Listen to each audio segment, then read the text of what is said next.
ফরজ গোসলের ফরজ কাজ অর্থাৎ যেসব কাজ করা আবশ্যক তিনটি। ইসলামী শরীয়তে এগুলো করা ছাড়া গোসল সম্পূর্ণ হয় না। ক ফরজ গোসলের তিনটি ফরজ কাজ। ১ মুখে কুলি করা ঘসলুল ফাম অর্থাৎ মুখের ভেতর ভালোভাবে পানি ঢুকিয়ে ধোয়া যাতে মুখ গহ্বরের সব অংশে পানি পৌঁছায়। ২ নাকে পানি দেওয়া ইস্তেনশাকুল আনফ নাকে পানি টেনে ভেতর পর্যন্ত পৌঁছানো ও পরিষ্কার করা। ৩ সমস্ত শরীরে পানি পৌঁছানো গুসলুল জাসাদ কুল্লু মাথা থেকে পা পর্যন্ত শরীরের কোনো অংশ শুকনো না রেখে সম্পূর্ণ ভিজানো। দন্তন্য সংক্ষেপে মনে রাখার উপায়।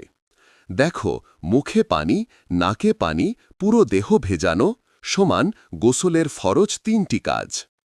চাইলে তোমাকে গোসলের সুন্নত কাজগুলো বিস্তারিতভাবে বলে দিতে পারি।